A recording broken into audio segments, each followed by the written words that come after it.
والصلاة والسلام على أشرف الخلائق أجمعين الرسول النبي الأمي العربي القرشي المدني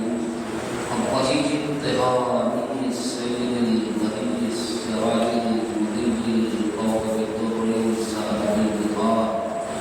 والسكينة المدفونة بأرض المدينة العبد المبين ورسول المصطفى ابنه المحمود الأحمد حبيب إله العالمين بالقاسم محمد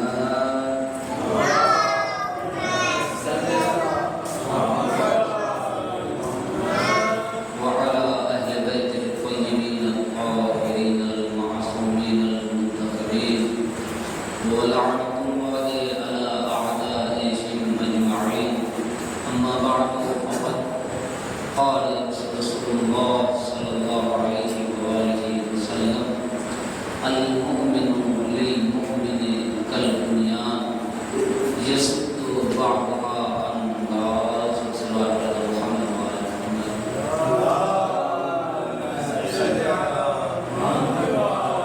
محمد. مسلسل مجالس الدرویش کرتے ہوئے اللہ کی جس میں ناکام کوشش کرتے ہوئے حدیث رسول کو پڑھنے کا شرف حاصل کیا، جس میں ارشاد ہوتا ہے المؤمن للمؤمن. رسول بتا رہے ہیں مومن کو مومن کے لیے کیسا ہونا چاہیے، یعنی ایک مومن کی دوسرے مومن کے متعلق سوچ فکر اور اس کی صفت کیا ہونی چاہیے. رسول کہتے ہیں المؤمن للمؤمن کالبنیان، مومن مومن کے لیے بنیاد یعنی عمارت کی طرح ہے.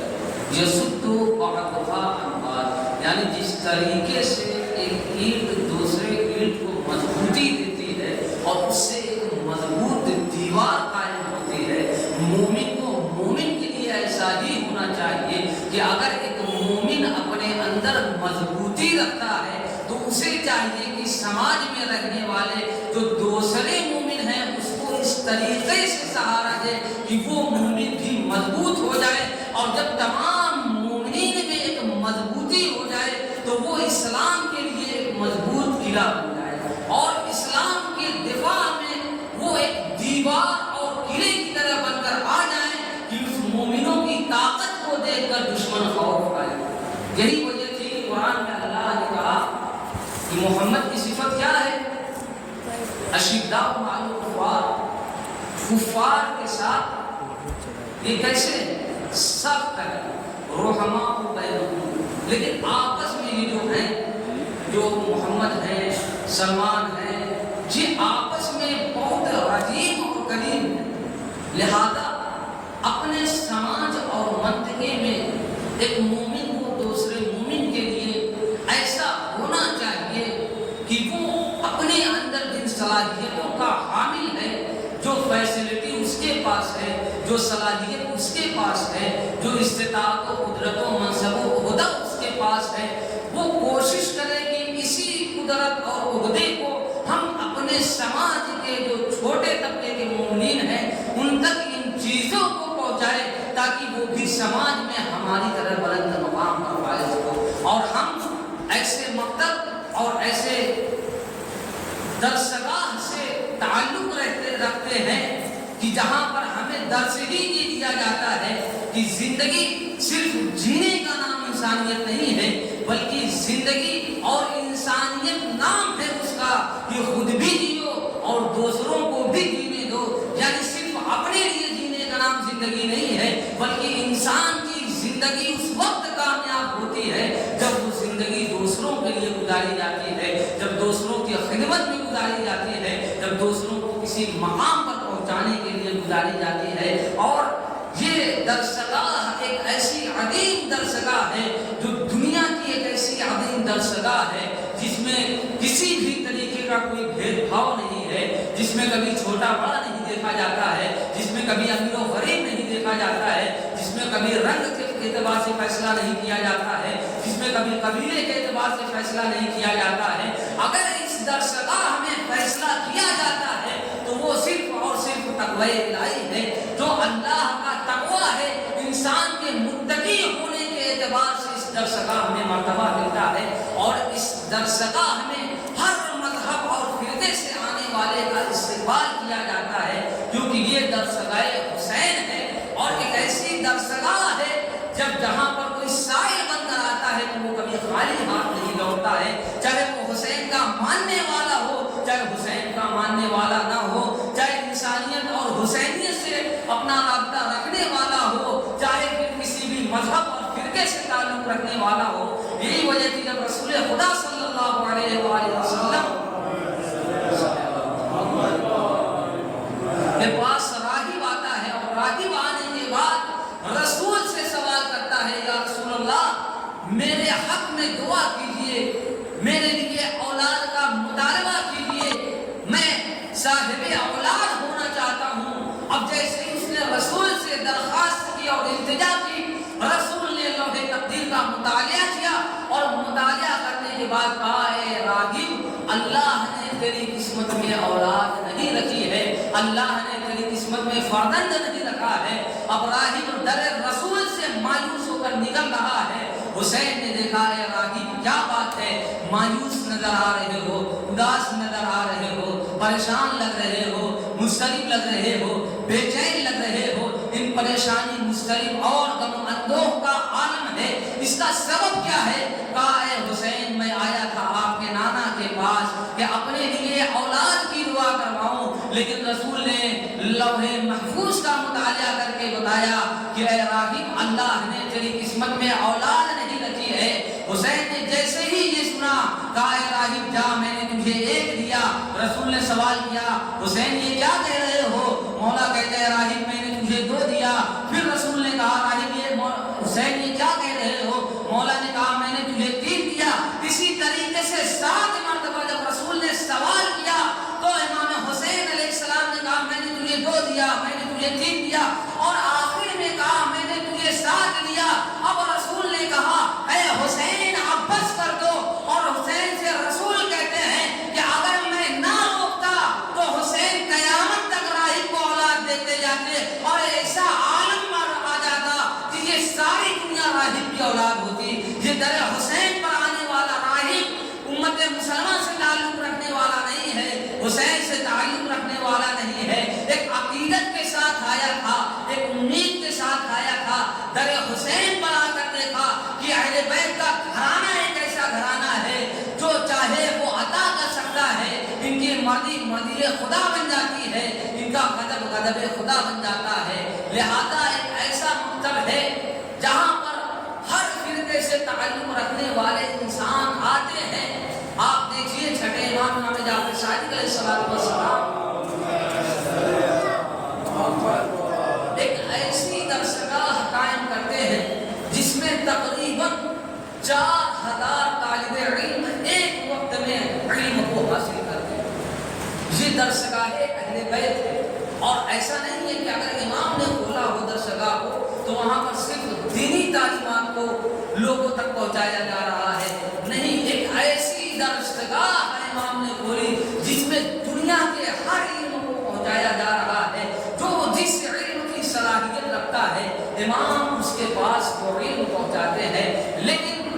مقام یہاں پر صرف اس علم کو حاصل کر لینا کمال نہیں ہے، بلکہ اس علم کو عمل میں لانا کمال ہے۔ میں نے پچھلی مجلس میں عرض کیا تھا، صرف علم کا حاصل کرنا کمال نہیں ہے، اس علم کے ساتھ علم کا تزکیہ بھی ہونا ضروری ہے، کیونکہ جب علم کے ساتھ تزکیہ ہوتا ہے تو وہاں نجات کے سامان بنائے جاتے ہیں، اور جب علم بغیر تزکیے کے ہوتا ہے تو وہاں ہلاکت اور پریشانی کے وسائل بنتے ہیں۔ لہذا ایک ایسا مکتب ہے جہاں پر ہر مذہب اور ہر فکر سے لوگ آتے ہیں، اس سے تعلق رکھتے ہیں، اور یہ بات بھی واضح کرتا چلوں، مکتب حسین، فکر حسین ایک ایسا مکتب اور ایک ایسی فکر ہے جو کسی سے مخصوص نہیں ہے۔ اگر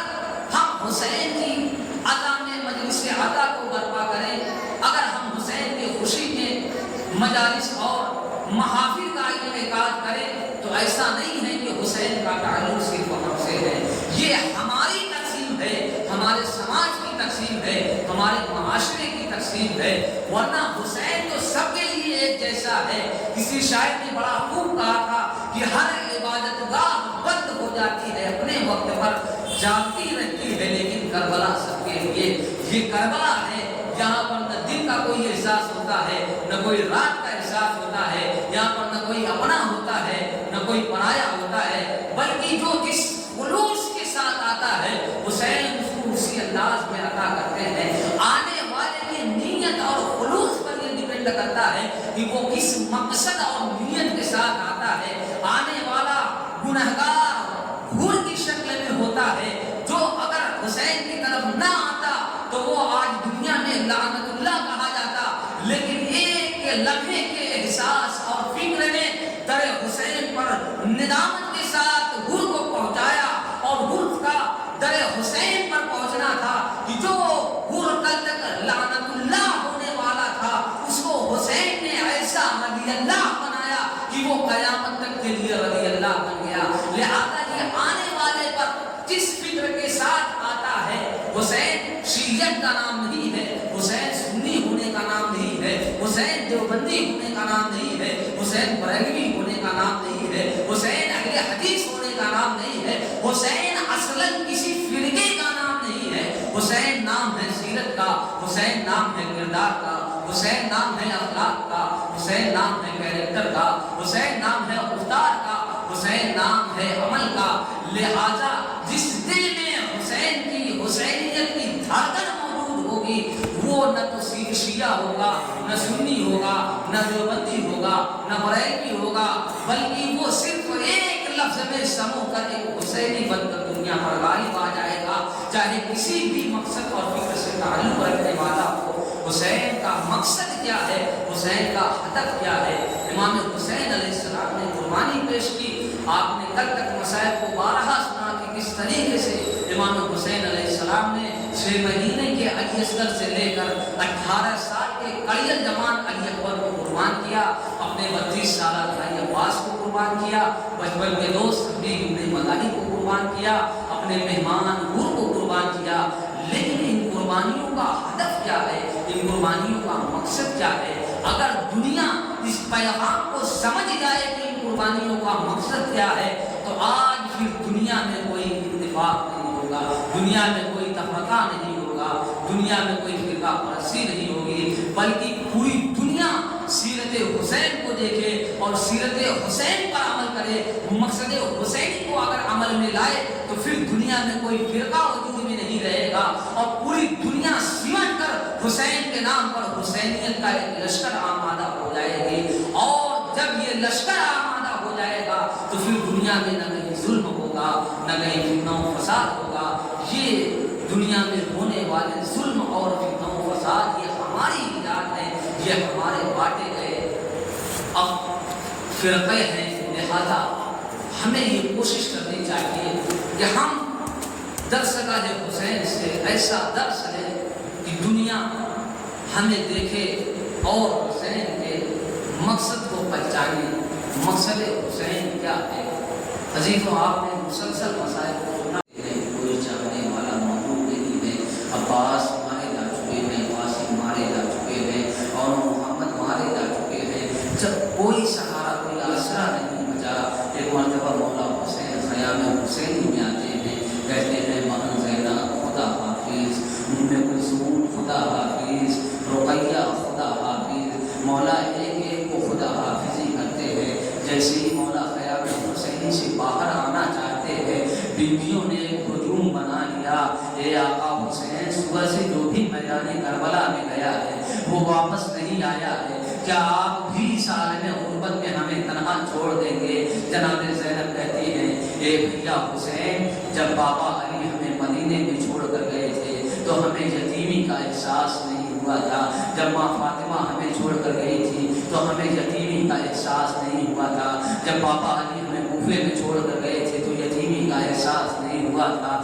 جب بھائی حسن ہمیں چھوڑ کر گئے تھے تو ہمیں بے واپسی کا احساس نہیں ہوا تھا۔ لیکن اے بھیا حسین، آج آپ ہمیں چھوڑ کر جا رہے ہیں تو آج زینب کو ایسا لگ رہا ہے، آج زینب یتیم ہو رہی ہے، آج زینب کو ایسا محسوس ہو رہا ہے، آج ماں فاطمہ چھوڑ کر جا رہی ہے، آج بابا علی ہمیں چھوڑ کر جا رہے ہیں، آج بھائی حسن ہمیں چھوڑ کر جا رہے ہیں۔ بس المختصر کرتا چلوں، شبیر کو اجازت ملی، بیویوں نے جنگ کرنے کی اجازت دی، امام حسین علیہ السلام خیمے سے باہر آتے ہیں، راوی کہتا ہے کہ امام حسین علیہ السلام کو بیویوں نے ایسے ہجوم سے نکالا، شاعر کہتا ہے شبیر برآمد ہوئے اس طرح سے گھر سے جس طرح نکلتا ہے جنازہ بھرے گھر سے۔ امام حسین علیہ السلام میدان قتال میں آتے ہیں، آنے کے بعد مرثیہ پڑھتے ہیں، اے ظالموں تم نے میرے اور محمد کو مار ڈالا، اے ظالموں تم نے میرے قاسم کو مار ڈالا، اے ظالموں تم نے میرے قلیل